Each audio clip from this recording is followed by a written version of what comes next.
Rivers Police Command visits only survivor of May 7 Elingbo Police Station attack. Two-die explosion in Obasanjo's library in Abeokuta. Cross River State Governor Ben Ayade dumps PDP. On the foreign scene, UN condemns ongoing Israeli-Gaza violence. I am Enoh Ogbevire. The River State Police Command has promised to pay the medical bills of Emehuru Onochukwu, the hospitalized policeman who survived the attack on the Elingbo Police Station 2 weeks ago.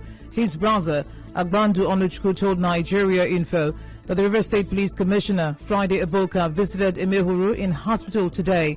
The wife of the policeman, Ngozi, had earlier said the family needs urgent help to pay for her husband's surgery. The family of the young man, Daniel Ikeaguchi, also known as Sleek, who was killed by a police officer in Port Harcourt last year, says the police have not paid the 50 million naira compensation ordered by the courts. The family's lawyer, Noble Njoko, told our correspondent that they got no response from the letters written to the Commissioner of Police through the police PRO.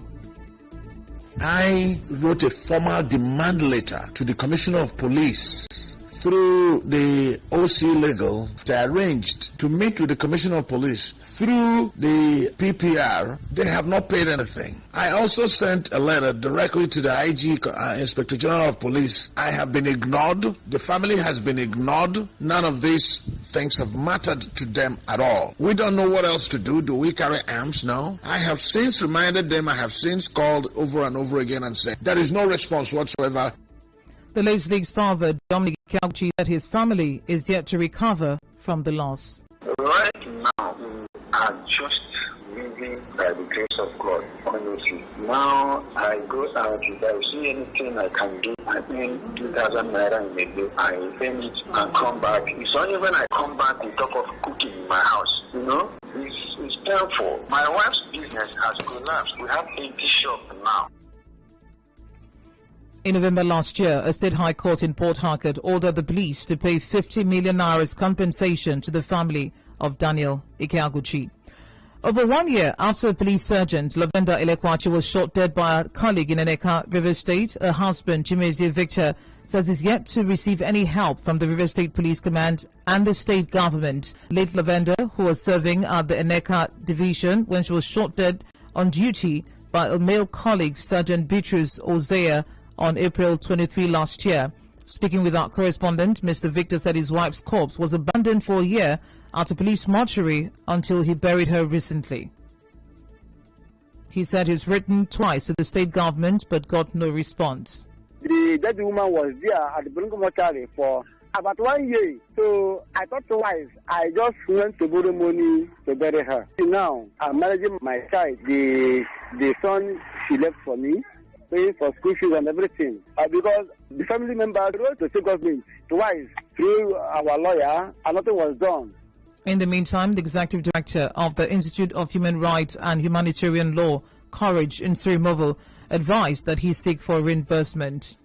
Ordinarily, they should have applied to the police for the necessary amount they will use for the burial, and it should have been approved. However, if they buried the lady themselves, they can still go for reimbursement. We know we have gratuity of that officer, we have pension, and like what the River State government did, I mean, the police should come up with something for the family. Mr. Nsirimovo said the police command needs to prioritize the welfare of its officers and show them care in their time of needs. Mr. Nsirimovo, in an interview, said showing concern for the welfare of police officers will boost their morale. If they want officers, the extant officers, to give their best, then they should actually show care for affected police officers so that their morale will be boosted, you know, to do the work they do. You know, we are in dire situations at these times, and police officers are a soft target. So that solidarity should be there, that care, that welfare should be there for police officers to see that they are up and doing. Meanwhile, the public affairs analyst Jackson Ojo says to achieve effective policing, the welfare of police must improve. Mr. Ojo told Nigeria Info that there's still no motivation for the police. No need of issuing order. If you think about the welfare package of these people, they will be proactive. if they are encouraged, they will work actively. Do you know at times most of these people, they buy bullets themselves, their patrol vehicles, they repair it themselves, they fuel their patrol vehicles, they buy tires, even the stationery they are using at the police station, they buy it. That is why somebody will go and complain, they go and bring 10,000 naira for them to buy pen and paper for you. A lawyer, Angus Chukwuka, has advised the police against human rights abusers and enforcement of the IGP's directive on criminals. Mr. Chukwuka, who is also a human rights lawyer, said he's in support of the fight against criminals, but expressed concern that some police operatives may hide under the guise of enforcing order and violate the rights of ordinary citizens.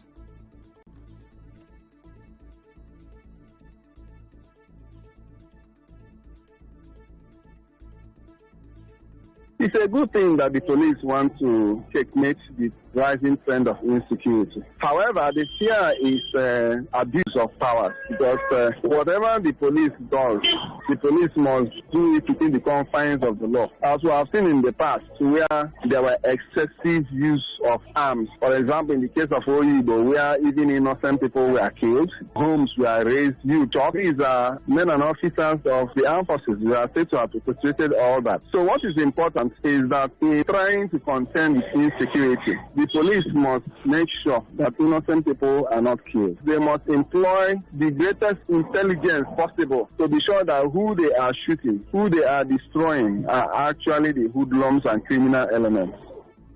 Yesterday, the acting IGP, Usman Alkali Baba, directed policemen in the South-South region to take the war to the hideouts of the criminals disturbing the region. Moving on, 2 people have been reported killed in an explosion at the Olusegun Obasanjo Presidential Library in Abeokuta, Ogun State.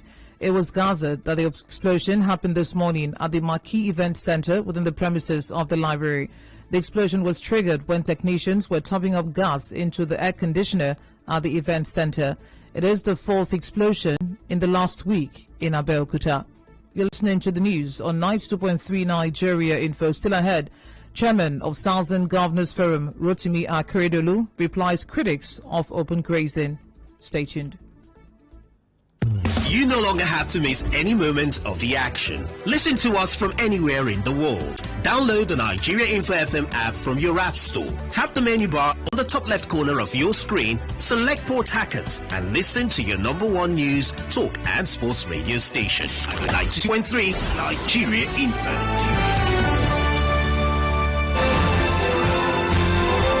This is the news on 92.3 Nigeria Info.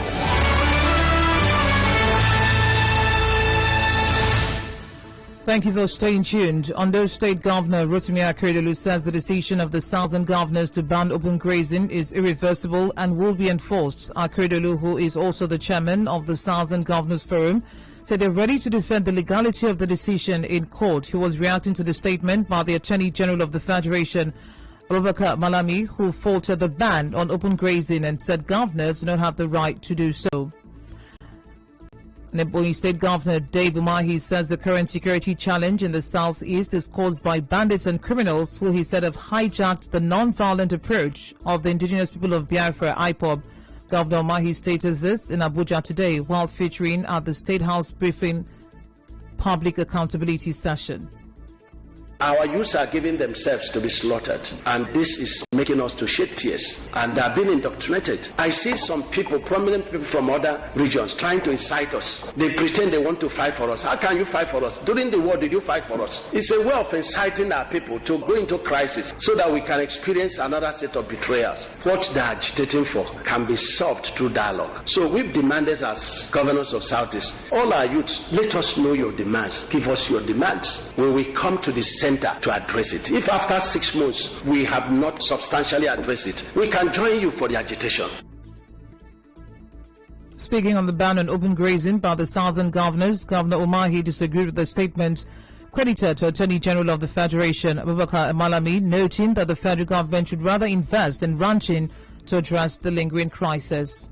Let's go back to our traditional method of relationship. We will no longer allow you to take your cattle from one local government to the other. Foreign headers also come in terms of mobile headers. We take A47. So that is a source of conflict. So anybody that is saying that there should be no ban on this thing is, on the other hand, saying that these killings will continue. And that's what gave birth to ESN. I don't support cattle to move from one state to the other. And northern governors have said, look, we ban this. And we've encouraged the federal government, let's treat this cattle raiding as a business. Take money from the federation account and develop ranches. Cross River State Governor Ben Ayade has dumped the PDP for the APC. Governor Ayade announced the decision this morning after a closed-door meeting with 6 APC governors and members of the National Assembly who visited him at the government house.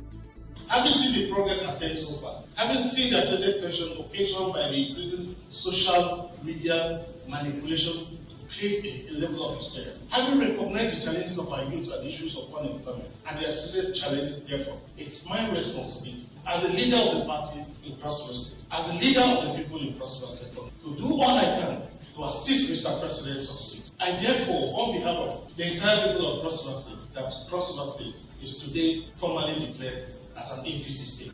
The governors present included governors of Kebbi, Imo, Yobe, Plateau, Jigawa, and Ekiti states.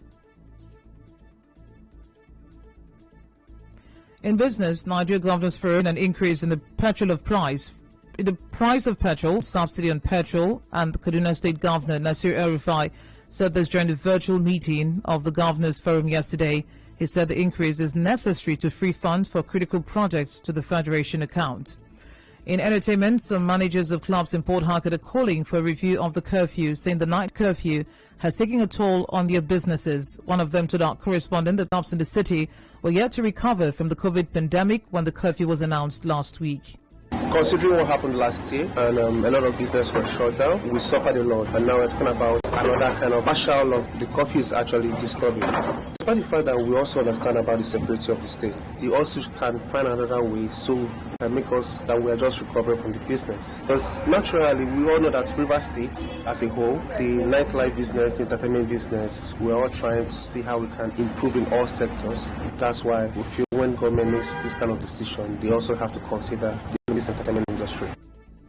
Another club manager promised Faminate said clubs in Port Harcourt now make losses.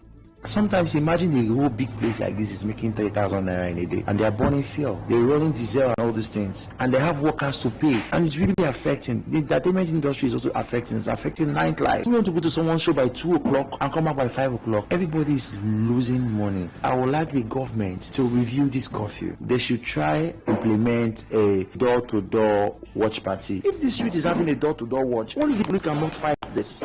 We can fight it together. And in sports, Manchester City defender Ruben Dias has been voted the Football Writers Association Footballer of the Year. The Portugal international was a comfortable winner ahead of Tottenham striker Harry Kane and City teammates Kevin De Bruyne. 24-year-old Dias has enjoyed an outstanding first campaign at the Etihad Stadium since signing for around £65 million from Benfica in September. And now we'll bring you news from around the world. UN Secretary General Antonio Guterres has condemned the ongoing violence between Israeli forces and Palestinian militant groups. Guterres was quoted as saying this at a special session of UN General Assembly today. Guterres said indiscriminate firing of rockets by Hamas and other militant groups towards population centers in Israel is also unacceptable. On the news this evening, you heard the River State Police Command has visited the only survivor of the May 7 Ilingbu police station attack, promising to pick up his medical bills. An explosion at the Obasanjo Library in Abeokuta has killed 2 people. Cross River State Governor Ben Ayade has dumped the PDP for the APC. On the foreign scene, the UN has condemned ongoing violence between Israel and Palestinian militants. The news was edited by Choma Ezewanfo. Contact our newsroom on 0818 90 00017. Cloudy weather expected in Port Harcourt this evening. Thank you for listening. My name is Enoh Ogbevire.